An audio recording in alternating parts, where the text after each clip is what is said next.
Welcome to the NorthLakes podcast. Today we'll be speaking with licensed clinical social worker Sean Inderbitzen about autism. I wanted to learn more about what it is and how it fits into our world, and Sean was a great person to talk to about it because not only is he a behavioral health therapist who sees people with autism, he also has it. I'm Jeremy Oswald and I'm the host of the NorthLakes podcast. Let's get right to our conversation with Sean Inderbitzen. I'm a behavioral health therapist. What do I do here at NorthLakes? I do behavioral health therapy, primarily in the areas of school-based kiddos and just general population. I have a large percentage of my caseload that has autism, and another large percentage that has OCD and trauma, because usually when people come in thinking they have autism, it may or may not be autism. I think I'm the only person at NorthLakes who assesses autism. I could be wrong, but it's what I do here. And we're in your office in Birchwood, but you're in Birchwood and Hayward? I am. And in the schools as well? I am. Which schools are you in? Rice Lake and Birchwood. And the reason I wanted to talk to you about autism is because you have it. It's true. I do. So I'm going to just come at this like simply. And first of all, what is autism?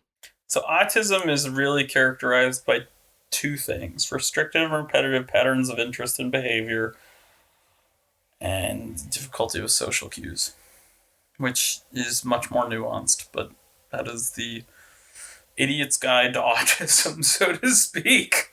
And it's a mental health. It's like, or yeah. what? So I mean, it's categorized a lot of ways, right? Like it's one of the more well understood diagnoses in the world because there's so much interest in it.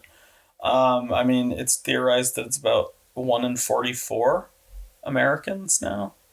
I would call it a mental health disorder, and I hold to that in the grounds that it's in the DSM-5 TR. And not wrongfully so. I think there are people who would advocate that it's not a disability, and I think they're mistaken. And just what do we call it? Is it like, I mean, it's a mental health disorder. I mean, I felt even like, am I allowed to say you're autistic? You know, is it like, so like, what is it called? Anything else? Or is that's it? That's I mean, I think so there's all this argument about what's PC in. So let's back up. So in 1994, Judy Singer posited this idea that there are diverse brains due to diverse wiring. So this subculture has emerged globally called neurodiversity. I call it a subculture because it's not actually rooted in science, but has had tremendous implications, medically speaking, in educational settings and work settings. So the Americans with Disabilities Act really has set up it so that things like IDEA, the Individuals with Disabilities in Education Act, cover things like autism, and cover accommodations in the classroom. And in workplaces, same thing, accommodations in the workplace related to, and so you see that a lot in tech companies. There's like an emerging interest in like JP Morgan and Chase, IBM, Microsoft, Google. And so there is worker protections and educational protections related to this idea of neurodiversity, even though there is no medical support for differential wiring. It's autism. It's just autism. Okay, good. And then I hear a lot about people being on the spectrum. What is that? So when we think about autism, we think about lots and lots. The historic symbol that's been used as a puzzle piece. And sort of the thinking behind using that puzzle piece is that people with autism present in a range of ways, right? And so, I mean, so people present with autism in a range of ways around those two disordered patterns we talked about, that difficulty with social interaction and that difficulty with restrictive, repetitive patterns of interest and behavior. So for one person, right, that might look like, I'm just trying to think of some people I see, right? Like that might look like somebody very much having like difficulty making eye contact, difficulty reading their emotions, difficulty with subtle social cues, and at the same time, right, like having these restrictive, repetitive patterns of behavior. So they might be really interested in software engineering and actually be able to read 20 books and like outpace these major corporations and algorithms and search engine optimization, right? So that's one presentation versus, right, like I get people in my office, like I can remember one time where this kid like ran around the office, almost escaped into the elevator, right? Had some very big deficits with communication because didn't really have verbal communication, had nonverbal communication, but did not have the intellectual capacity to really capture that. And so there's like, so it's a range, right? Like it's a spectrum, if you will. And do you use that in your work? I mean, is it, do you... What do you mean? Like that guy, I mean, is it like you're a 4 on the spectrum? I don't mean, how does it work? Or is it just that, like what you just said, it just kind of describes there's a whole variety of stuff? I think it describes a variety of stuff, right? Like, and I think what causes those restrictive patterns of behavior and interest, right? Like, what is the function of that behavior is a really important question. Like, is it decreasing stress inside? Is it some sort of flow, like Gallup would use, or positive psychology would say? Or is like, and like the causes that drive those things, right? Like, make it either autism or not autism, and its variations. And so it's not a clear cut, like, this is what it always looks like as a phenotype. Yeah, so you're not like, oh, that guy's a 7, or that guy's like a B54 or whatever.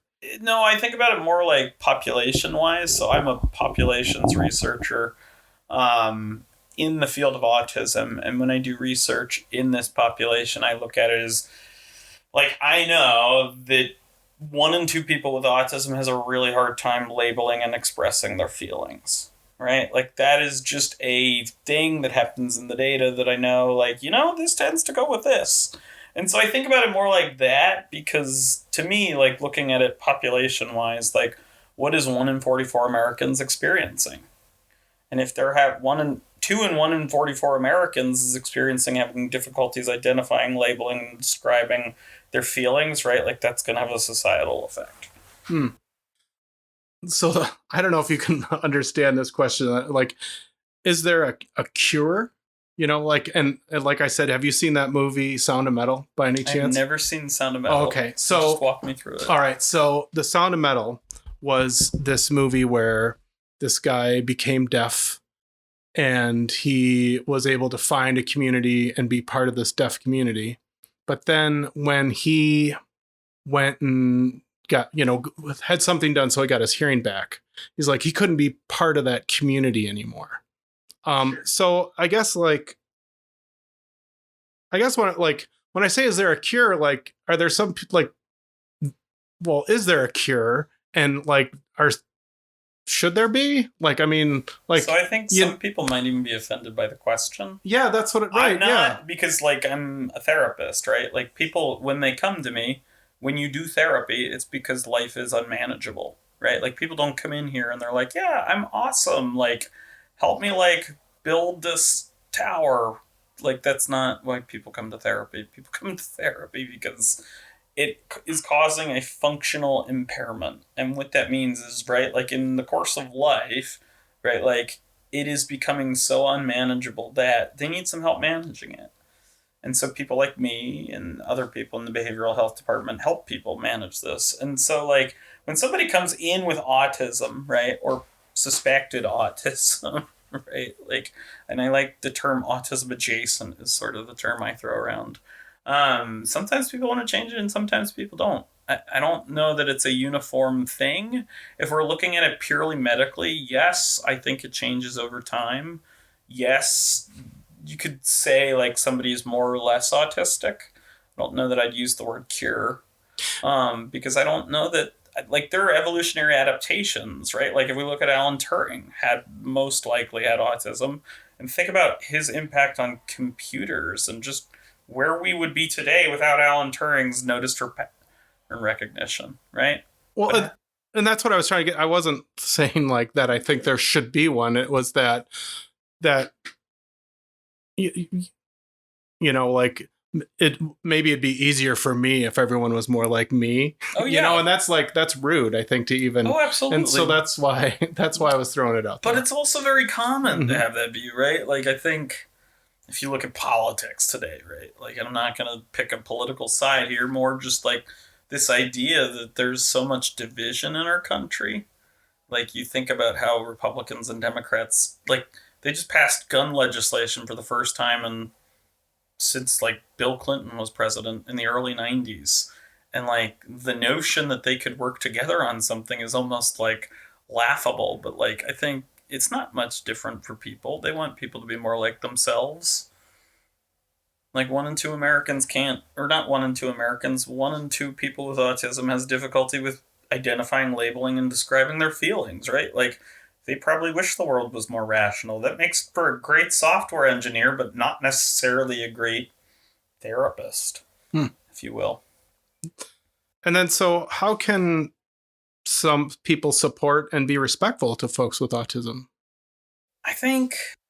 And the other thing I got to say is, like, I don't like it's hard. Like, I don't want to say, like, autism is one thing. So to, like, say that, I mean, it's going to be a different thing to use that label. That's a label that the DSM prescribes for us. But it's also, I don't think it's like, this is what you can do for everyone that has it. I don't mean to, like, make it sound like there's just one fit for everything. So, but, like, how can people support and be respectful to folks with autism? I mean, I think so. When we talk about Judy Singer's neurodiversity hypothesis, right? Like, the aims behind that hypothesis, the goals of that movement of neurodiversity, are increased tolerance for behavior and thought process due to some unknown cause. And I think, right, like, the aims of increasing tolerance for ideas and behaviors is a really great notion. Like, I think, right, it's part of American exceptionalism, right? Like, this sort of multiplicity, right? Like, I think trying to perspective take is a super valuable thing. And I think when you're with people with autism, you're just encountering somebody who's a little more themselves than you might be, if that makes sense. Well, yeah, right. It's kind of like asking, like, how do we support people that are shy or that have, like, what I like? Yeah. It's, yeah. Are there some really hard don'ts or things people do that you think that they think they're being considerate, but it is not? There are some really hard don'ts that people, I don't think about, that people we serve probably do. I think people use the R word quite a bit. And I take pretty great offense to that. Even if they're like, and I'll do it with my clients. I'll say, yeah, please never use that again. And I'll just be that clear cut, because it is that clear cut. That is not a word that is helpful. It was a word used to describe slowness. And it makes more sense and is more accessible to say that person's slow than to say they are indeed that term, because that term is offensive and is a pretty strong don't in my book. It's mine too.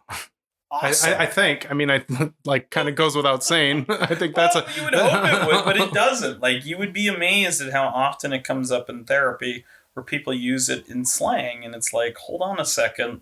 Like, this popular, like, word, like, this word that appears in northwestern Wisconsin culture because it's a social norm. That doesn't make it okay, but it's also a thing that people we serve do. And, like, yeah, it's hard because I see it all, right? Like, I see people who are severely mentally impaired.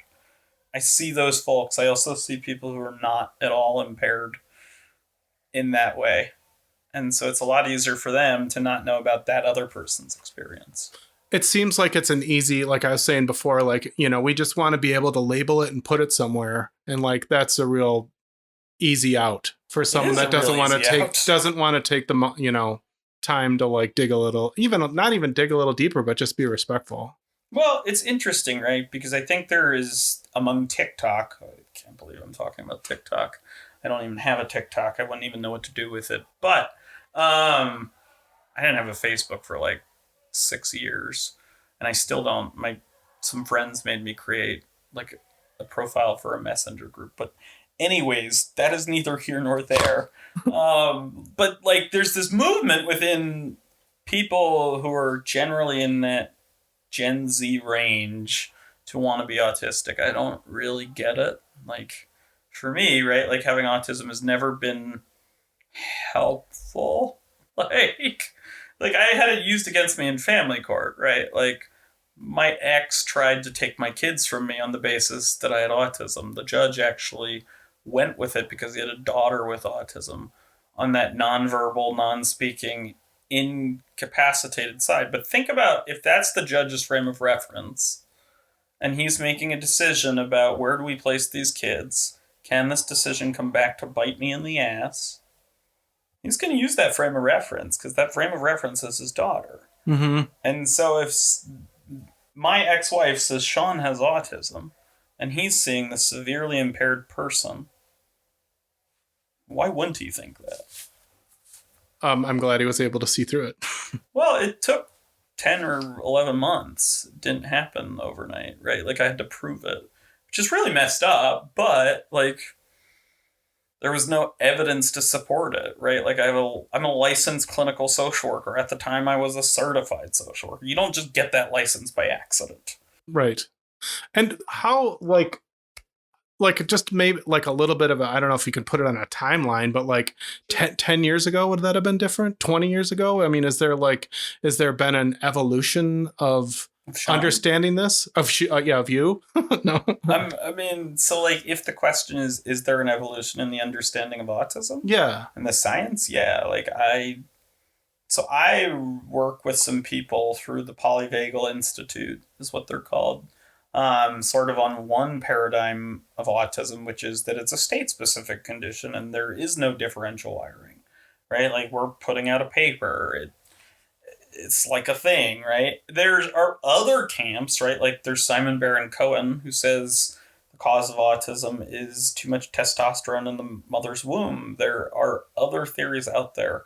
There's like Leo Connor's theory of like big heads and little heads. Like there are all these different perspectives, but like I think some hold more true over time than others. So like real easy example of one that hasn't held a lot of weight is Leo Connor's, right? You would think that having a larger head size evolutionarily would give someone more processing power, right? And that processing power would be very advantageous evolutionarily, right? Because increased tools, increased problem solving, increased pattern recognition. However, when you start to look at like my patients, right? If I just look at my patient load and I look at the people who don't have jobs, who have either autism or autism adjacent symptoms, having a big head isn't that helpful, right? So like, I think there has been some evolution in this thought since 1943 with Leo Connor's work to now. I mean, even with Simon Baron-Cohen's work, I think there's some weaknesses in that. I think it is state-specific, or the neurodiversity hypothesis, right? Like this idea that neurodiversity is caused by some differential wiring is a fairy tale, right? Like there's no medical evidence that is widely accepted, right? There's evidence out of Vanderbilt that says, yeah, like there are differential thought processes, but there's nothing in my mind saying that couldn't just be a different in state. Like if you're constantly in threat, humans are incredibly adept at surviving. And it's what makes our species wonderful. But yeah, at least for me, right, like my autism, I think it's grown and developed, and sometimes I probably have had it more than others. Like when I was 18 and in a car wreck, right, I had felony charges brought up against me, and like because I left the scene of the accident. Probably like a little more stressed out. Bit more of a fight, flight, freeze, threat state. And so like that versus now where I'm like, I work at NorthLakes. Like I know I have retirement. Like there's some grants out there that I'm working on. There's some cool projects I'm doing. Like 18-year-old Sean versus 32-year-old Sean, very different animals. That's got to be great for someone to talking to someone who's 18 right now, to be able to put it in a little bit of perspective for them. It is. I think it gives them hope.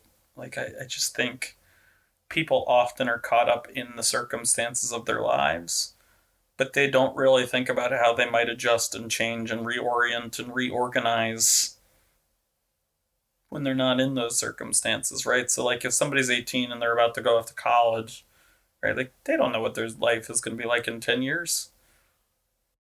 I sure didn't. I mean, go ahead. But here you are. You're, safe to say you're a great example. Yeah, I mean, I think to some degree, right? Like, I've had some success in post-secondary education and working and, connecting to social work and its value systems. Like, I haven't gone to bad schools. I've gone to Case Western Reserve. Now I'm at Tulane. Like, I mean, these are prestigious institutions, right? Like, they don't let just anybody in. And what drew you to behavioral health? So that was actually kind of an accident more than anything. And I don't know how Susan will feel when she hears this, because I'm sure she already knows, because I'm sure I've told her more than once. But Susan Kettler, she's my boss. She's a great boss. I love having her as a boss. Of the bosses I've ever had, she's my favorite. And I've told her this, and I've told others this, that have been my bosses, which is ironic. But nevertheless, so I wanted to be a policy analyst, right? So when I got my MSW, I thought, I'll be a policy analyst. And I actually did a macro focus track. And then my kids are what's most important for me. And so I stayed for them because I have half-time placement, which I love. Again, that was that whole debate in family court, right? Like, was getting this. And so once I got it, I wasn't going to just be like, no, I'm not going to, no. Like, I am here to stay. I'm here to watch them grow.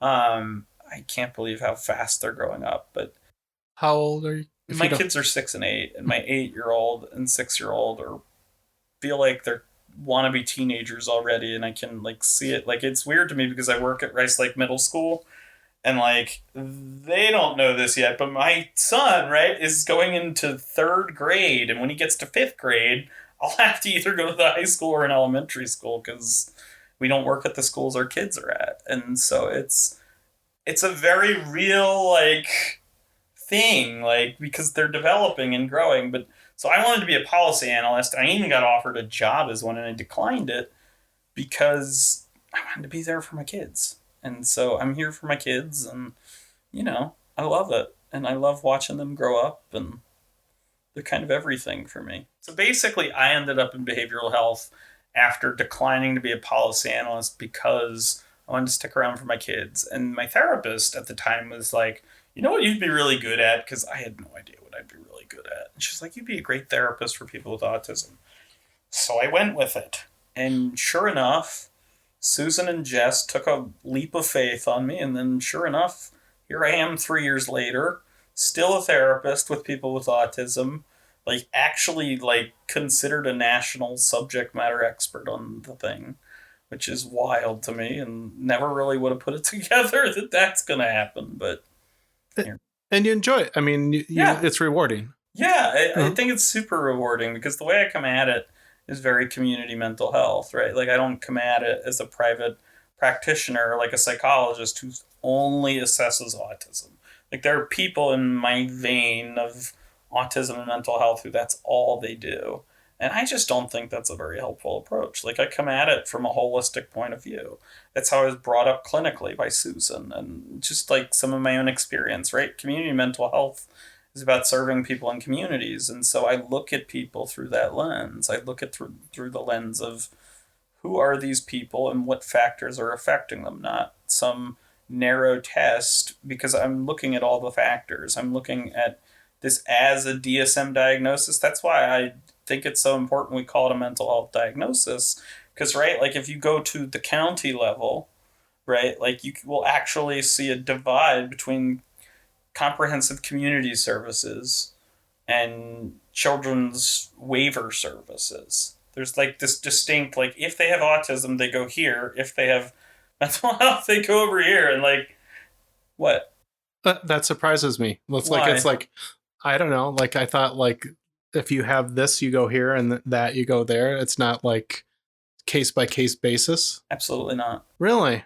Yeah, but that's why it's important we call it a mental health diagnosis. Yeah. Because a lot of, like, I have had more than one client, like, come in to me and be like, I don't trust therapists. Like, that's not an uncommon experience for people with autism because a lot of times they open up and get shut down because the therapist, 1 in 4 therapists in Wisconsin, I can say this from my own data that I've collected, it's only like a sample of 55, isn't comfortable serving somebody with autism. I know, like, what the heck? Okay. What? Well, so in that, I mean, that gets back, I think, why I was kind of asking some of these questions earlier. It's like, I don't want to I try not to like pigeonhole people no matter what, So like Mm-hmm. when and I thought that was important to like talk about what is it and like what we call it and those kind of things, because I don't, like I'm a curly headed guy with glasses, like Who looks like not that Elvis Costello. there you go. So, but I mean, like, oh, that guy, I know everything about him, like, I hope you don't. And so I just find that very surprising. It's Well, like someone walks in the door, like they're autistic. It's like, okay, this is your path. There you go. well, but I mean, think about it in terms of, so like I do a lot with therapists in terms of training them in this area. And one of the things we talk a lot about is like, if you think about their workloads, right? And let's just take public sector, like one of these social workers at the county, right? Like they are stretched super thin. They don't have a ton of resources, and everybody expects the world of them. And so if you had an easy out, like say you were in their shoes and you could just make a referral, why wouldn't you? Yeah, let's close the file on this one. And Yeah, let's move it over to where the services belong. Because my caseload, I have 40 people, and if I can get this one off, then I have 39. Right. And able to offer more care to those people. Right. And so it's an ethical decision, but it's not one they really think through the implications of. And so, right, like it would not be uncommon for somebody to say, we've been to a local inpatient unit. We went in without trauma. We came out with trauma.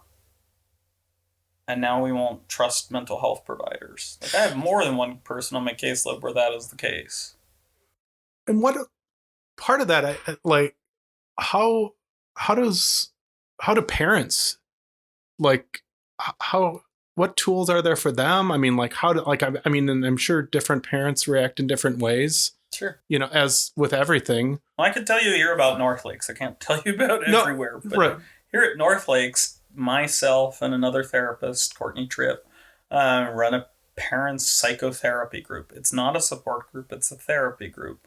And the reason I say it's a therapy group is because we do therapy with parents and sort of focusing on like what strategies and skills and knowledge do you need to be better equipped to work with a kid who's got medical complexity. I hate the term special needs. I struggle with that term, but medical complexity I like because it really describes the experience of people who have kids on the spectrum. Because usually, right, like there's a GI problem or a sleep problem or a psychiatry problem or a eating problem or a like you have to look at the whole person. Right, like this person with autism, right, like might be stabbing their sibling because they have something going on in their stomach and they can't eat, or they might they might not sleep and so they're really irritable, or they might be really anxious because there's too much light coming into their eye. And I know you can't again speak. All you can speak is to NorthLakes, but I mean, what does a parent do? I mean, like, is there like I'm not a parent, so I don't know. Like, Sure. Like I can't imagine what a parent be like, how do what's going on with my child, and I don't know. Like I said, you can't speak for everybody, but like, I'm like wondering what that experience must be like for a parent. I love the Still Faces experiment. Are you familiar with it? No. So the Still Faces experiment was put on by Ed Tronick. Basically, it looks at this mother and this kid, right? And so the kid, like, does that thing with its arms, it coos, it moves its face, the mom moves her face, coos, like, does all the, hi, how are you? Like, all those things we expect moms to do.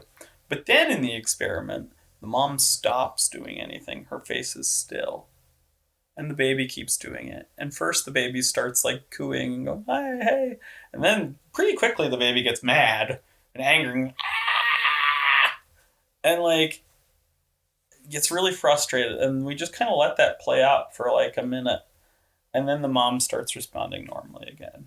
And it's sort of like the good, the bad, the ugly, right? Like in good situations, kids have the opportunity to repair that juncture. In the bad, right? Like they have some, but not a lot, versus the none at all, right? So when we think about like, what do we do in terms of parenting, right? Like I think it's about that sort of good, bad, and ugly thing, right? Like we're always either attuning to our kiddos, we're not attuning to our kiddos, or we're repairing with our kiddos. In the best case scenarios, that's about 33% each.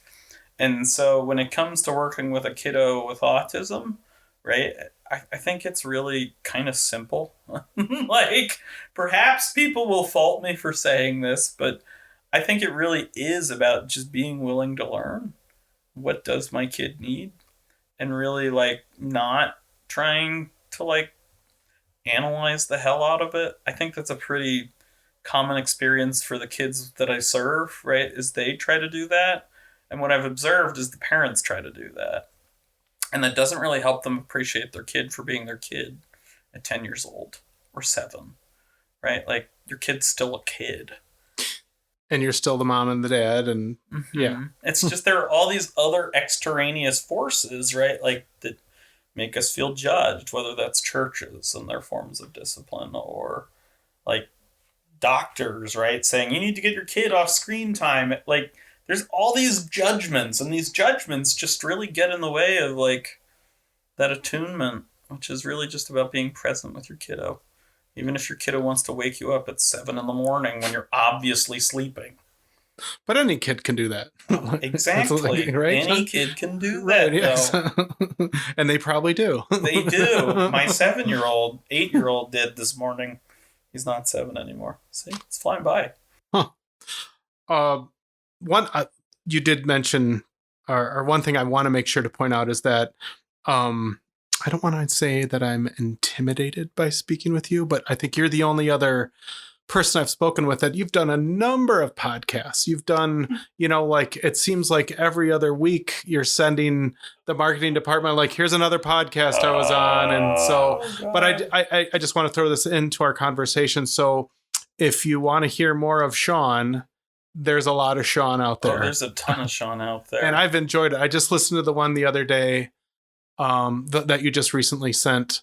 Oh, Uniquely Human? Yes. Yeah, that was good. What did you think? I loved it. I'm like, I don't even need to do a podcast with this guy. He kind of covered it.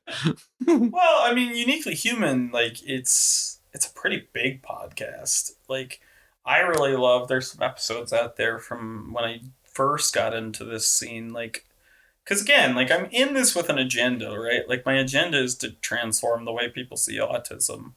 My aims are more towards, like, looking at this as a modifiable condition over time, and really, like, trying to find this as a more state-specific thing, not so much a differential wiring thing, because I think there's some hairy implications to that. But barring that, right, like, there's some older podcasts. There's one called Normal with Autism that I just adore, and these two ladies from Ohio. Did you find that one too? I listened to that one. Yeah, that was good. I love that one. That was one of my favorite ones. That was one of the earliest ones I ever did. If somebody wanted, do you have a website, don't you? Do you have them all there? Or some of the good ones, the ones you want to share? Actually, so I haven't kept up with my website very well. My LinkedIn is probably the best place to find it. So looking for SeanInderbitzen.com on there, or finding me on Instagram is going to have more current content, because I haven't updated my website for like a year, and it's got a contact form, which is a great way to get a hold of me. I'll in the show notes, I'll find the best, maybe your LinkedIn page, but great. At least I'll spell it out, because well, it's a good way to find me, because I update that, I post on that, and there's some cool things coming that I think people will really like. Like, there's a grant with a local healthcare system we're working on where I think we're going to train their docs and how to be more confident working with autism. So it really can transform some of the local inpatient units and medical providers and increased healthcare access.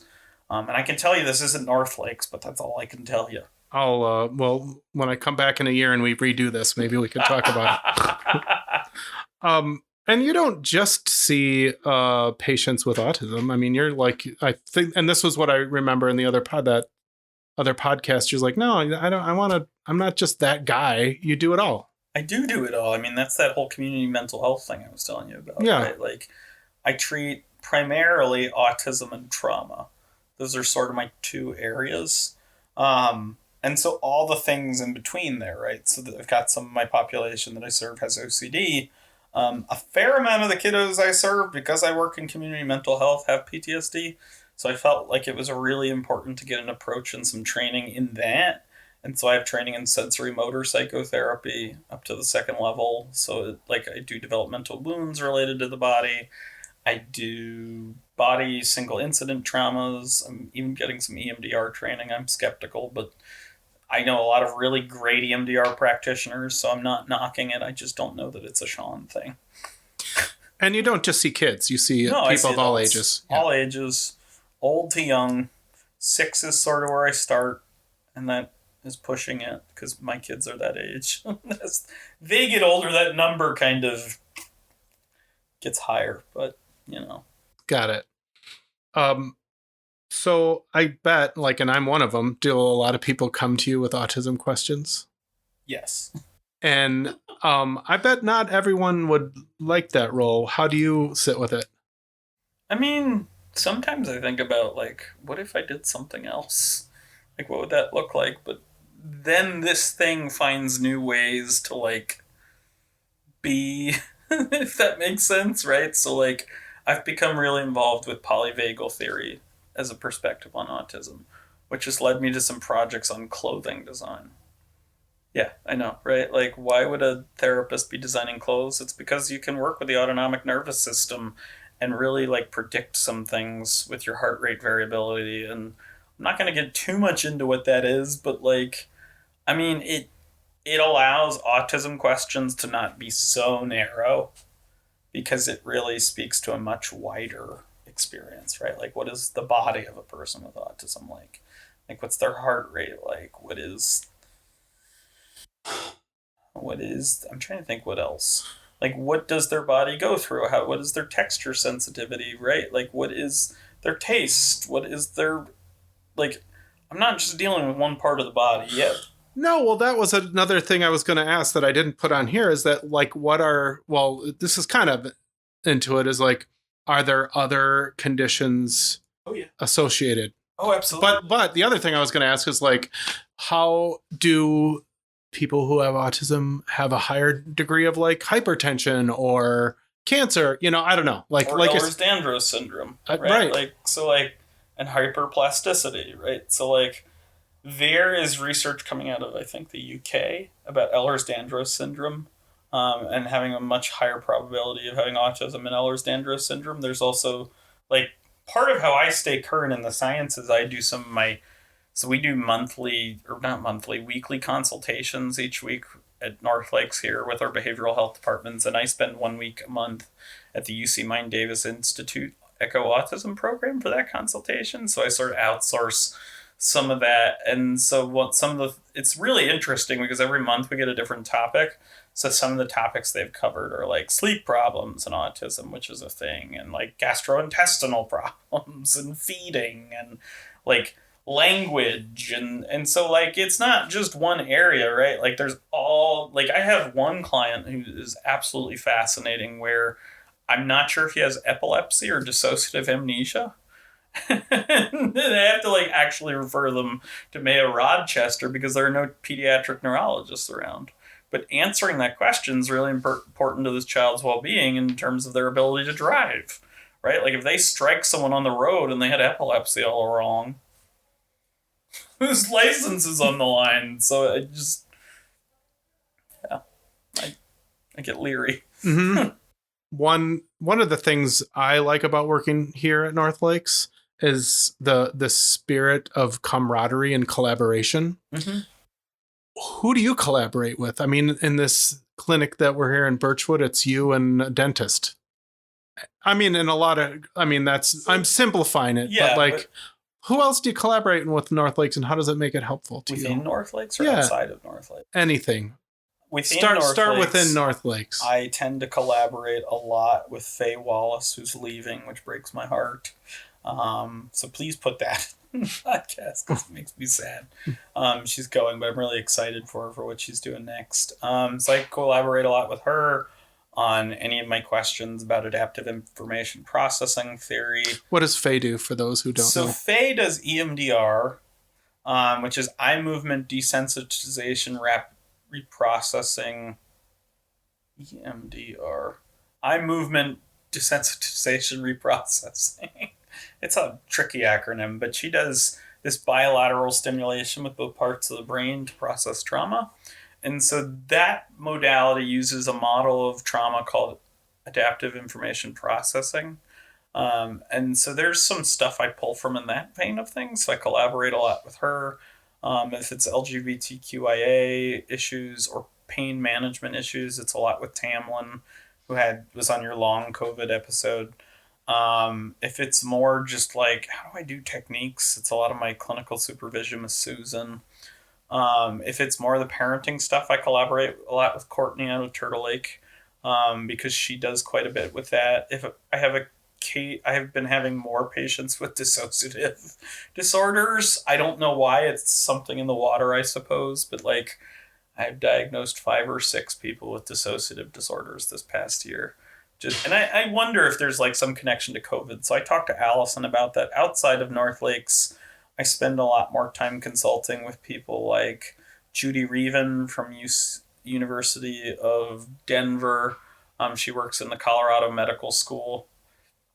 I collaborate with Stephen Porges on anything polyvagal. And so if I have questions about polyvagal theory, I just go straight to him. If it's trauma related, I sort of ask some of my clinical mentors, right? So Dr. Bonnie Goldstein, Dr. Lachelle Larasby, I think is how you say her last name, not LaRube. Or Dr. Matt Lerner out of Stony Brook. These are sort of my go-to people, depending on what it is.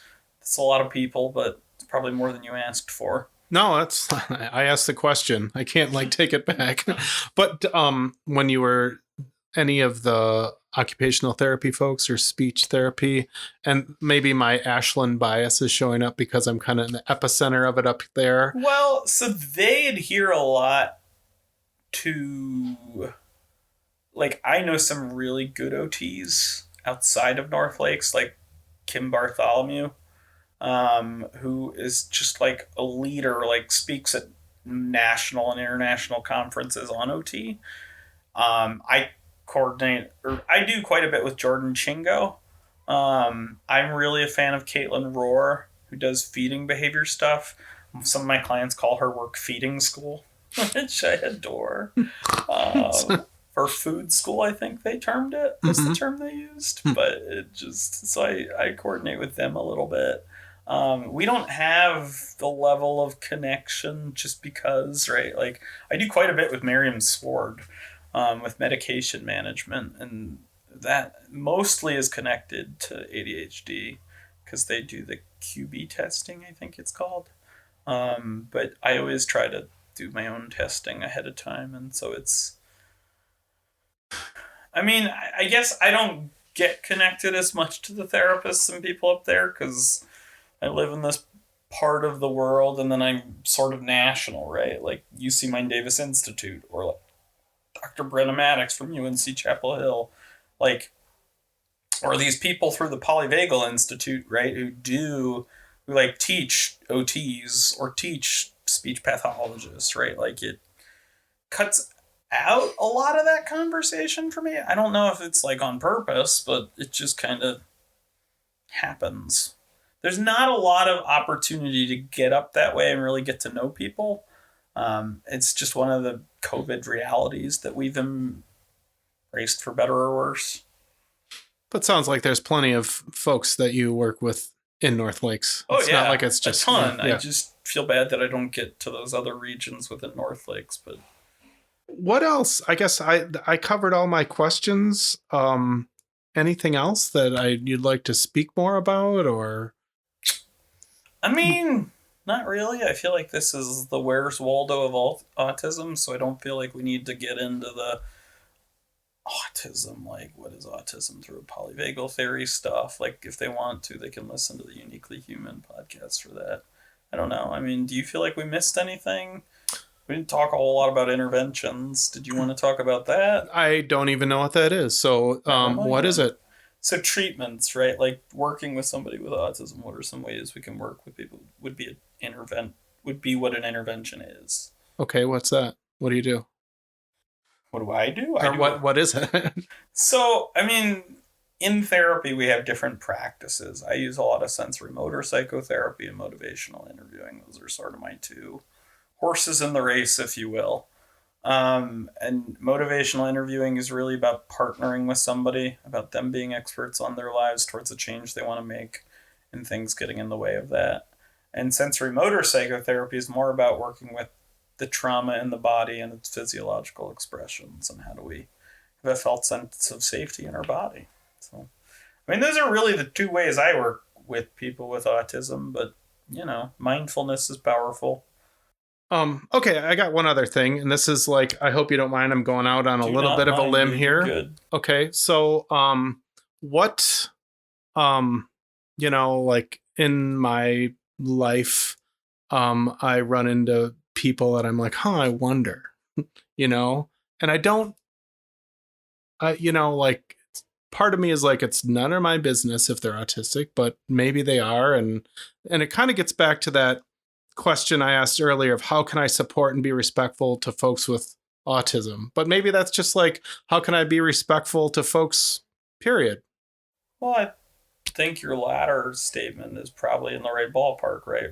Like, remember, the aims of neurodiversity as a movement are to increase tolerance and acceptance for differential behaviors and thoughts and beliefs. So the more pluralistic you can be, the more, for lack of a word, safe you can be for difference. Like, that's a thing that is getting lost in the shuffle and the buffle of the world. Like, that was really popular when I was like 2008, 2009, but like, I think we've sort of lost that. And so if you want to make space for somebody with autism, right, like, just make space for difference. Like, don't dissuade people just because it feels wrong. Immediately try and get curious. Or be mindful, I guess. Yeah, right. I like, it's like the example I was thinking of, and I don't know if I already said it, like, I could say the same thing, like, how do I be supportive of someone who's shy? Like, it's kind of like, it's the same thing. Yeah. It's that simple and that hard. Mm-hmm. Yeah. It is. My last question for you is, what's in your car? What's in my car? Like, what do you mean? This is my shtick, Sean, as I ask all my guests what's in their car. Well, I have a gym bag, a longboard, some Bywater, it's all coconut flavored, and some granola bars and soccer balls. Okay, that's it. That's all. Seats, yeah. Like, nothing too exciting, I guess. I mean, I like the coconut water. It really works for me. Nice. Thanks a lot for doing this. It's nice to hang out and talk to you. No problem, man. It was a pleasure. All right. Talk to you soon. Sounds good.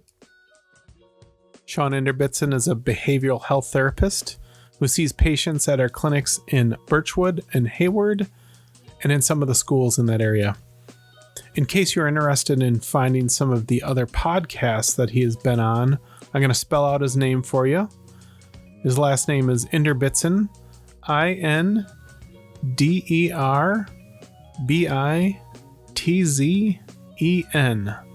The one we spoke the most about is called Uniquely Human, and I found that one very interesting. He also mentioned that you can check him out on LinkedIn. NorthLakes Community Clinic produces the NorthLakes podcast, and I'm the host, Jeremy Oswald. NorthLakes Community Clinic is a community health center in Wisconsin with locations in Ashland, Birchwood, Chippewa Falls, Hayward, Hurley, Iron River, Lakewood, Minong, Oconto, Park Falls, Turtle Lake, Washburn, and White Lake. We offer a variety of services, provide a sliding fee scale, and see people regardless of their ability to pay. You can call us at 888-834-4551, and we're on the web at nlccwi.org. nlccwi.org. Thank you so much for listening, and don't be afraid to drop me a line to let me know what's in your car. You can email me at marketing@nlccwi.org. NorthLakes is also on Facebook and Instagram. Please follow us. Thank you so much for listening to the NorthLakes podcast.